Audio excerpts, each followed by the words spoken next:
கோவில்பட்டி சட்டமன்ற உறுப்பினரை பொறுத்தளவில் 3 முறையும் தனக்கான பணிகளை செவ்வனே செய்து மக்கள் மத்தியிலே முதியவர் முதல் விவரம் தெரிந்த குழந்தைகள் வரை அனைவராலும் அவருடைய பெயரை சொல்லி அழைக்கக்கூடிய அளவிற்கு மக்கள் பணியாற்றியுள்ளார் என்பதில் மாற்று கருத்து எதுவும் இல்லை.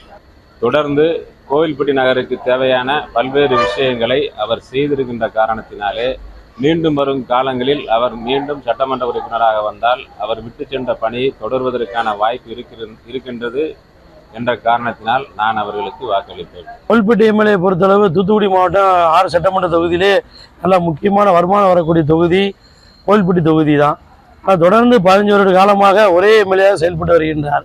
அவர் ஒரே பகுதியாக கொண்டு கிருஷ்ணா நகர்லேயும் காலேஜி மெடிசன் ஸ்கூல் எல்லாத்தையும் அங்கேயே கொண்டு போய் நகராட்சி உள்பட எல்லாத்தையுமே போய் ஒரே கிருஷ்ணா நகரில் கொண்டு போனால ஊருக்குள்ளே ஒரு போக்குவரத்துகள் ரொம்ப குறைஞ்சி போச்சு. அங்கே ரயில்வே கிராசிங்கை தாண்டி தான் நம்ம செயல்பட்டு போக வேண்டியிருக்கு. அதனால் இன்னமும் 15 வருஷம் ஒரே எம்எல்ஏ இருந்தால் ஒரு மாற்றங்கள் வந்தால் நல்லாயிருக்கும். நாங்கள் பொதுமக்களாக நாங்கள் எதிர்பார்க்கோம். தூத்துக்குடி மாவட்டம் கோவில்பட்டி சட்டமன்ற தொகுதியில் சட்டமன்ற உறுப்பினராக இருக்கக்கூடிய ஐயா கடம்பூர் ராஜ் அவர்கள் அவர் செயல்பாடுகள் இந்த குறையும் சொல்ல முடியாது. அதுபோல் இந்த வட்டாரத்தில் தொழில் வாய்ப்புகள் ரொம்ப கம்மியாக இருக்குது. விவசாயமும் பெருமளவுக்கு மக்களுக்கு பெரிய ஆதரவாக இல்லை. அதுபோல் பார்த்தீங்கன்னா இருக்கக்கூடிய விவசாய மக்களுக்கு பயிர் இன்சூரன்ஸுங்கிறது பெருமளவு கிடைக்கிறது இல்லை. அதற்கான முயற்சி அவர் எடுக்கிறத நான் கேட்டுக்கிறோம். அதே போல் அவர் வரக்கூடிய காலம் சட்டமன்றத்தை எழுப்ப வேண்டிய பிரச்சனைங்கிறதுல குறிப்பாக இளையசுந்தர் ரோடு இருக்குல்ல, அதில் இருக்கக்கூடிய இந்த ஓடு பாலம், அங்கே இருக்கக்கூடிய சில வியாபாரிகளுடைய ஒரு தவறான புரிதல் காரணமாக அந்த மேம்பாலம் ஓடு பாலமாக மாறி இன்னைக்கு கோவில்பட்டி நகரத்தினுடைய அழகவே பெருமளவு குறைச்சிருச்சு. அந்த ஓடு பாலத்தை மீண்டும் மூடிவிட்டு அதில் மேம்பாலம் உருவாக்குறதுக்கான முயற்சி எடுத்தாருன்னா இந்த தொகுதி மக்கள் அவருக்கு பெரிய அளவுக்கு நன்றி கடன் பட்டவங்களாக இருப்பாங்கிறத நான் தெரிவிச்சுக்கிறேன். பொதுவாக அரசியல் சூழ்நிலையில் அவர் எப்படி வாய்ப்பு உருவாக போகுதுங்கிறத பொதுமக்கள் தான் தீர்மானிக்குங்கிறத நான் தெரிவிச்சுக்கிறேன். இந்த ஓட்டப்பிடாரம் சட்டமன்ற தொகுதியில இதுவரைக்கும் யாரும் செய்ய முடியாத ஒரு காரியத்தை அவர் செய்து காட்டியிருக்கிறார். நீதிமன்றம் அமையாமல் இருந்தது. அந்த நீதிமன்றம் ஓட்டப்பிடாரம் சட்டமன்ற தொகுதியில நீதிமன்றம் அமைய பெரும் பாடுபட்டவர் நம்ம எங்கள் தொகுதி எம்எல்ஏ அவர்கள். ஓட்டப்பிடாரத்துல இதுவரைக்கும் அரசு கலைக்கல்லூரி அரசு சார்பில் கிடையாது. அதை ஓட்டப்பிடாரம் சட்டமன்ற தொகுதியில அரசு கலைக்கல்லூரி அமைய பெரும் பாடுபட்டவர் திரு சண்முகையா அவர்கள்.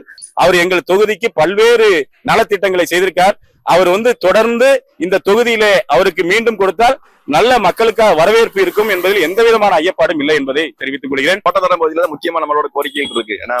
மலட்டாறு சம்பந்தப்பட்ட விஷயங்கள் மக்களோட வெள்ள பிரச்சனைகளுக்கு முக்கிய காரணமா இருக்கிற அந்த நதியின் வழித்தடத்தை வடக்க கொண்டு போகணும். மொனமொன்ல இருந்து தண்ணியை தருவங்களுக்கு கொண்டு போகணும். அது ஓட்டத்தரம் எல்லைக்குடைய உட்பட்ட வருது.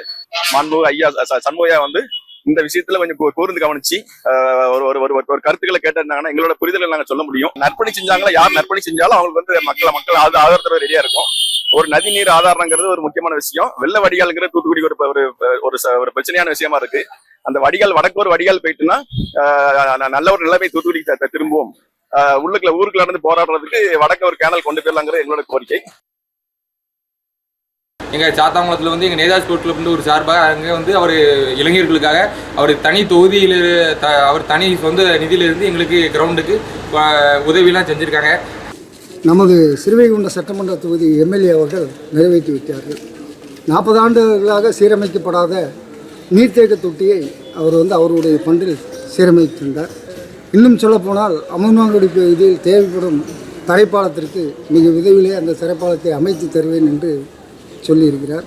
இந்த கல்வி திட்டத்தை அவர் கொண்டு வந்தது மக்கள் மத்தியிலே பெரும் வரவேற்பை பெற்றுள்ளது. ஏன்னா ஏழை எளிய மக்கள் பயன்படும் வகையில் மிக சிறப்பாக செய்து கொண்டிருக்கார். மீண்டும் ஒரு முறை அவருக்கு எம்எல்ஏயாக வாய்ப்பு கொடுத்தால் மீண்டும் விடுபெற்ற சென்ற பணிகளை மிக சிறப்பாக செய்வது என்பது ஐயமில்லை. சாக்கடை ரொம்ப அவஸ்தைப்பட்டு ரொம்ப இது பண்ணி அவங்க தான் தண்ணியில கடந்து நடந்து எங்களுக்கு ரொம்ப முயற்சி பண்ணி ஒரு இது போட்டு விட்டாங்க. கீதாக்கா அவங்களால அவங்க மூலியமா தான் இந்த காணெல்லாம் இப்ப தண்ணி கூட வீட்டுக்குள்ள வரது இல்லை. நிலைப்பு நல்லா நிம்மதியா நாங்க இருக்கோம். தண்ணி எல்லாம் காணுக்குள்ள போய் நிம்மதியா நாங்க இருக்கிறோம். ரொம்ப கால்லாம் சேர்த்துக்கடி புண்ணு ரொம்ப அவஸ்தை. புழுவா சாக்கடை தண்ணி எல்லாம் செப்டி டங்குலாம் நிறைஞ்சி ரொம்ப அவசரம். சாப்பாடு கூட வழி இல்லாம நாங்க ஒவ்வொரு விடா போய் இழந்தோம். 10 நாள் சாப்பிட கூட வழி இல்லாம இருந்தோம். அவங்க வந்தப்பறம் இந்த முயற்சி எடுத்து கான் போட்டு இப்ப நிம்மதியா இருக்கும். நிறைய நன்மைகள் பண்ணிருக்காங்க. இந்த ரோடு போட்டிருக்காங்க பாருங்க. ரோட போட்டுட்டு காண தோண்டி குண்டும் குழியுமா இருக்கு. ரேஷன் கடை ஆக மோசமா இருக்கு. ரேஷன் கடையில 35 கிலோ வாங்கினா 30 கிலோ அரிசி தான் இருக்கு. 20 கிலோ வாங்குறவங்களுக்கு 17 கிலோ தான் இருக்கு அரிசி. அரிசியை மோசம் பண்றாங்க. சீனியில அரை கிலோ அடிக்காங்க.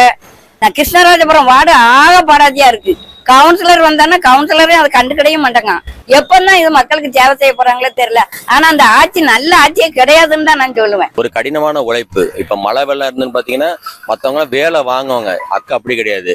அவங்க அந்த தண்ணிக்குள்ள எவ்வளவு ஆழமா இருந்தாலும் அந்த தண்ணிக்குள்ள இறங்கி அந்த தண்ணி அந்த மக்கள் எவ்வளவு துயரப்பட்டாங்க துன்பப்பட்டாங்கிறத அறிஞ்சு அவங்களுக்கான நிவாரணம் தீர்வு என்னவோ அதை இன்னைக்கு செஞ்சு கொடுத்துருக்காங்க. அதனால இந்த மக்கள் மத்தியில வந்து அக்கா வந்து இந்த அக்கா வந்து ஒரு நல்லது ஒரு நம்பிக்கையான இடம் பெற்று தொடர்ந்து இந்த மக்கள் மத்தியில வந்து ஒரு சிறப்பான ஒரு மக்கள் பிரதிநிதியா இருக்காங்க.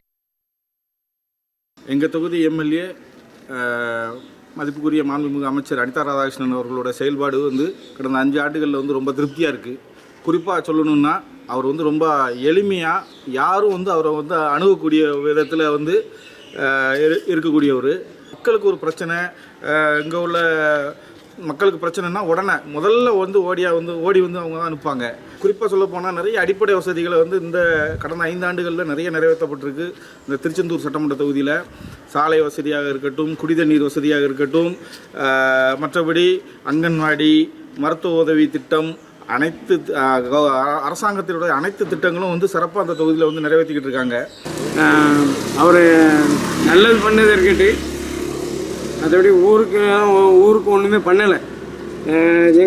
எங்கள் ஊருக்கு சுடுகாட்டுக்கு ரோடு போட்டு தரேன்னு அது பண்ணவே இல்லை. அது செய்யணும், அது பண்ணி தரேன்னு ஓட்டு கேட்டார், ஓட்டு போட்டோம். இந்த வாட்டி பண்ணவே இல்லை. அது உண்மை. எங்களுக்கு சுடுகாட்டுக்கு போகிறதுக்கு ஒரு ரோடு வேணும். அனிதா நட்சத்திரமாக எங்கள் ஊருக்குலாம் நிறைய நல்லது பண்ணியிருக்காங்க. ரோடு போட்டு கொடுத்துருக்காங்க, கரண்ட் எல்லாமே பார்த்து கொடுத்துருக்காங்க. ஊருக்கு எல்லா வித நல்லதும் பண்ணிட்டு கொடுத்துருக்காங்க. இந்த அமைச்சர் பதவியில் இப்போ ஒரு 5 வருஷமாக இருந்து எங்கள் ஊருக்கு எப்போவுமே நல்லது தான் பண்ணிகிட்டு இருக்காங்க. கேட்குற உதவியில் கரெக்டாக அந்தந்த நேரத்தில் என்னென்ன செய்யணுமோ அதை தான் கரெக்டாக அவங்க பணியில் கரெக்டாக இனிதான் அடுத்த முறையும் அவங்க அந்தோட திமுக ஆட்சியோடு கண்டிப்பாக வரணும். ஆனால் குடிநீர் தான் சரியாக வர மாட்டேங்குது. அதனால் பெண் மக்கள் ரொம்ப கோவப்படுறாங்க. ரொம்ப மிக்க நன்றாக இருக்கிறது. எதுவுமே வந்து நம்ம போய் நம்ம அண்ணன் உரிமையோட எந்த ஒரு விஷயமே நம்ம கேட்கலாம். ஏன்னா என்ன வேணாலும் எட்டையாவரத்துல வந்து பேர் கல்லு தெருவுக்கு 15 வார்டு இருக்கு. எட்டையாவரத்துல 15 வார்டு கல்லு வச்சிருக்காங்க, பால்வாடி இருக்கு. அதே மாதிரி ஹாஸ்பிட்டல்ல 2 கோடிக்கு அடிக்கல் நட்டியிருக்காங்க. டாக்டர் சொன்ன உடனே நைட்டோ உடனே டாக்டர் போட்டவங்க, உடனே அங்க ஆளுல உடனே டாக்டருக்கு உடனே நைட்டோ டாக்டர் வந்து இங்க வந்துட்டாங்க. அதே மாதிரி ஒரு கெட்டதுன்னா அந்த இடத்துக்கு வந்துருவாங்க, உடனே அந்த இடத்துக்கு வருவாங்க. எட்டியாபுரம் டு விளாத்திக்குளத்துல வந்து இங்க கொஞ்சம் அதிக விபத்துக்கள் நடக்கிறதுனால இங்க கொஞ்சம் ஒரு மேம்பாலம் தேவை. அதை வந்து அண்ணன் வந்து கொஞ்சம் முயற்சி அதிகமா எடுத்துட்டு இருக்காங்க. இப்ப அந்த மேம்பாலம் கொஞ்சம் போட்டாங்கன்னா மக்களுக்கு கொஞ்சம் ரொம்ப உதவியா இருக்கும். இங்கிட்டுள்ள மக்கள் எல்லாமே விளாத்திக்குளத்துக்கு ஒரு வேலைக்கா இருக்கட்டும் எதுக்குனாலும் போறாங்க. அப்படின்னா அங்க விபத்தை தவிர்க்கிறதுக்காண்டி அங்க ஒரு மேம்பாலம் போட்டு கொடுத்தா ரொம்ப சிறப்பா இருக்கும். மக்களும் எல்லாரும் ரொம்ப ஆர்வத்தோட எதிர்பார்க்கிறோம். இங்க வந்து மக்களிடம் வந்து சராசரி எட்டயபுரம் பகுதியை வந்து ஒரு மாசத்துல வந்து ஒரு 2-3 ட்ரிப் வந்து சுற்றி வந்து எந்தாதும் என்னென்ன பகுதி இருக்குன்னு சொல்லி நிறையா ஒரு விடுபட்டதை முன்னாடி செய்யாதெல்லாம் வந்து இந்த பகுதியில வந்து ஒரு பஸ் ஸ்டாப்பு, இந்த ஒரு நூலகம், அது இது நிறையா திட்டங்களை கொண்டு வந்து எட்டயபுரத்துக்கு நிறைய திட்டங்கள் செஞ்சு கொடுத்துருக்காரு.